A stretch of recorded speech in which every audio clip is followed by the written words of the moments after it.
Oscar Sudi's explosive speech on Rigathi Gachagua. Welcome back to our channel. Press the subscribe button for more news bulletins. President William Ruto is set to tour the Mount Kenyan region for the first time since the impeachment of former Deputy President Rigathi Gachagua. Kapsabet MP Oscar Sudi slammed Gachagua and other politicians allegedly propagating tribal politics. Sudi further lectures Rigathi Gachagua, assuring him that the president does not need any permissions to visit the Mount Kenyan region. Na yeye nasema kila siku mambo ya ukabila ni mambo ya ujinga ya hali ya juu. Ukisikia mtu popote anasema mimi ni Mkisii, mimi ni Mgaleji, mimi ni Mkapa, ambia heshima ni ya kwanza. Unasema mimi ni Mke ama na gani? Kuongea lugha sio ukabila, lakini kwa ukabila mpaka unasema hapa ni kwetu, pale ni kwenu. Wewe huwezi pewa hii ama huwezi kugawiwa kitu fulani kwa sababu wewe ni kabila fulani. Hii ni ujinga ya juu. Tunakubaliana? Na ndio nataka niwaambie na msikize, especially wazingisho. Watu wengi wamejaribu sana kutoroka kwa sababu ya mambo ya ukabila. Ukiwa Wasingishu, ukiwa Turkana, ukiwa Mombasa, ukiwa Katundu, ukiwa kila kona pembe zote la Kenya, wewe ni Mkenya, wewe sio autoki kwingine. Penye utajenga, penye utasoma watoto wako, penye utasoma, hapo ni kweli. Tunakubaliana? Na ndio unaona Wareni iko mixed up. Si kila mtu hapo. Sisi kuna watu wote Kenya yote nzima hapo. So mambo ya ukabila watu hawaachi. Mnajua ule mtu alikuwa deputy president wa zamani, ule wa Munyoro, mnajua Gachagua, mnajua tulifukuza kwa nini? Hatukufukuza kwa sababu nyingine, tulifukuza kwa sababu ya ukabila. Ujinga. Mtu umekuwa deputy president wa Kenya, nataka msikize nini wanafunzi. Umekuwa gavana wa Sudi, bado unasema ati nini mkale? Sio ni kumbavu. Tulifukuza wale wa Munyoro kwa sababu ya ukabila. Anachukua Wakikuyu ati watu wa Mount Kenya. Wala mnisikize vizuri. Kama kuna watu sio wa kabila, ni watu wanatoka Mount Kenya. Kwa sababu ukienda Turkana utawapata, ukienda Bungoma utawapata, ukienda Kitale utawapata, ukija Wasingishu utawapata, ukienda Lamu utawapata. Alafu unapata mjinga mwingine anasema sisi watu wa mlima. Ukiwa mtu tunamuuza na kwenda kabisa. Mtu akili kidogo kama ya kuku. Wewe umepewa kwenda mimi president ya Kenya mzima. Unakuja unasimama unasema ati sisi watu wa mlima. Unakubaliana na mimi hii? Tuache maneno ya ukabila. Tushikane kama Kenya. Tukue kitu moja. Na hiyo ndio sisi tuko na mtu apenda asipenda hata ukazika meza wewe. Lakini ukabila Kenya hii tawe. Haiwezekani. Tunakubaliana? Ni kama mshinda mwingine hapa Tanzania. Kuna mwingine hapa Tanzania huyu gavana wa Tanzania. Watu wetu wanapea sumu raia kuanzia asubuhi mpaka jioni. Badala afanyie raia kazi yake ni kutenga watu wetu. Sasa watu wetu mpaka lini mwenyewe kama hajafanya kazi yote, kazi yake ni kuzunguka tu na kuongea matope kuanzia asubuhi mpaka jioni. Na ndio mimi nataka niwaambie watu wa Kapseret, tukae imara, tupendane. Tukuja hapa Wareno, tufanye ile vitu inafaa, wanafunzi wetu wasome, wazazi wafurahi, tuende mbele kama taifa ya Kenya. Sisi kama Kenya kwanza, tutazunguka Kenya hii, tutafanya kazi pembe zote za Kenya. Ule mtu wa Munyoro alianza kusema msikuje Mount Kenya, sisi Mount Kenya, tuko Mount Kenya next week. Na tunataka nionye wa Munyoro nikiwa hapa. Kama kuna watu walichangia kwa hii serikali, kama kuna wenye hii serikali kwa kura, ni watu wa Mount Kenya. Wacha wafanyiwe haki yao, wafanyiwe kazi yao kwa hii miaka 2-3 imebaki, tukutane 2027.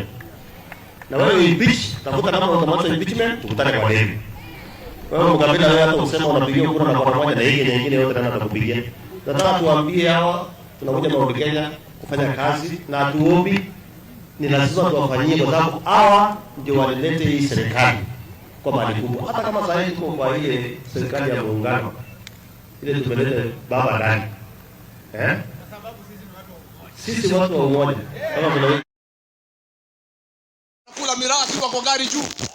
Ilikuwa ni uongo si uongo? You know, how do you take an entire community as fools? Umetutumia vibaya kama jamii. Umetutumia vibaya kama tissue paper. Tumekuchagua. You have turned against us as a community. Umesanya jamii zote kuziunganisha kutuelekea sisi kama jamii. Lakini tunakuambia William Ruto, Mungu hatakubali umalize jamii ya Mlima Kenya. The development tour to Mount Kenyan region by President William Ruto will mark the first time the president will be visiting Mount Kenyan region since the impeachment of Rigathi Gachagua. We all know that the mountain region fell off with President William Ruto, with the mountain now focused on Rigathi Gachagua.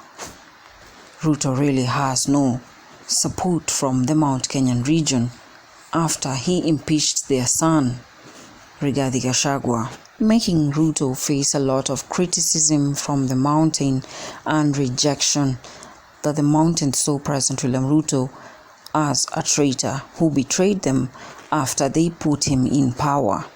And our big question is, do you think Oscar Sudi actually has a grudge with former Deputy President Gachagua? Sudi accuses Rigathi Gachagua of orchestrating tribal politics and threatening national unity, and further states, we impeached Gachagua because he promoted tribalism, and we cannot allow a leader in such a high position to divide the country. Was Oscar Sudi sent to deliver a message to Rigathi Gachagua? President William Ruto has continued to dig the grave further by first impeaching Rigathi Gachagua, removing Ndindi Njoro from Allocations Chair Budget Committee, and removing also Muturi. Recently, Muturi was also fired. Could the mountain people be boiling and expecting their questions answered? How will the mountain react to President William Ruto's development tour visit in the Mount Kenyan region after impeaching Rigathi Gachagua, removing Ndindi Njoro from office, and firing Muturi from office? Will they welcome him wholeheartedly, or will he face more rejection? Oscar Sudi is actually the spokesman of President William Ruto. So when we hear a message from him, definitely it comes straight from President William Ruto. Ongoing speculations are the person who actually instigated the impeachment of Rigathi Gachagua is Oscar Sudi. Gachagua once stated that there were people, close allies or friends to the president who wanted to control him. Could Oscar Sudi be among those people Gachagua was referring to? Could there be a much more hidden story behind Oscar Sudi and Gachagua's tribal politics? Currently, the mountain is focused on Rigathi Gachagua, and Ruto has none of the mountain's support. Oscar Sudi was trying to warn Rigathi Gachagua not to interfere with the presence of President William Ruto in the Mount Kenyan region, since Rigathi is not in the power, but Oscar Sudi is actually in the power. Is President William Ruto confident enough to meet the mountain region after the major fallout?